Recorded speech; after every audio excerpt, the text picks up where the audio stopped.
আসসালামু আলাইকুম গায়েস ভাইদেরকে বলছি এবং ফেসবুকে যারা আছেন, টিকটকে যারা আছেন, ইউটিউবে যারা আছেন সকলকে বলছি, অল মুসলিমকে বলছি এবং র্যাব যারা আছেন, পুলিশ বাহিনী যারা আছেন এবং সাংবাদিক যারা আছেন এবং নেতা শ্রীপুর থানার এবং অল বাংলাদেশের নেতা পেতা যারা আছেন সকলকেই বলছি আসসালামু আলাইকুম। এই দেখেন, এই যে ছেলেটা, এই যে মুরব্বিটা দেখছে, এই মুরব্বিটা আমার শ্বশুর। ওই মুরব্বিটার নাম হচ্ছে, আমার শ্বশুরের নাম হচ্ছে আলামিন।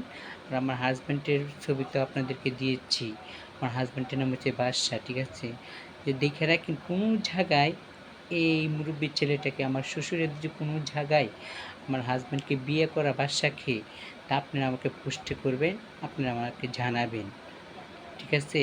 ওই ছেলেটা, উনিও কিন্তু আমাকে ওয়াদা দিয়েছিল যে মা, তুমি কোনোদিন আমার পোলারে কষ্ট দিও না, ঠিক আছে? আমি তখন উনিকে ওয়াদা দিয়েছি না, আমি বাচ্চা থাকতে কোনোদিন আপনার ছেলেকে কষ্ট দেব না, ঠিক আছে? আমার শ্বশুর কিন্তু আমাকে এই কথাটা বলেছে, ঠিক আছে?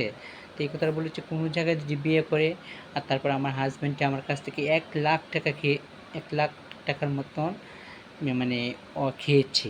তো 1,00,000 টাকার মতো খেয়েছে। তে আপনি তো জানেনই যে আমার শ্বশুর যদি আমাকে আমার স্বামী যদি আমাকে এখন যদি গ্রহণ করে না নেয়, যদি না নেয়, তাহলে আমার 1,00,000 টাকা দাবি উপরে। আমার যেটি খাওয়াচ্ছে এর থেকে আমার বেশি দাবি, ঠিক আছে? কারণ আপনি তো জানেন যে কোনো মেয়েকে যদি বিয়ে করে, এবং হিজড়া হোক যাকেই হোক কোনো মেয়েকেই হোক, যদি বিয়ে করে তাহলে ডাবল দাবি দিতে হয়।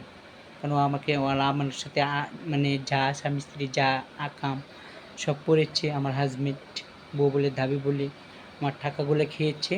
তা আমি আপনাদের কাছে, সকল মুসলিমের কাছে আমার 1,00,000 টাকা দাবি আমার হাজব্যান্ডকে আমাকে দিতে হবে, আর নয়তো আমার হাজব্যান্ড আমার শ্বশুরে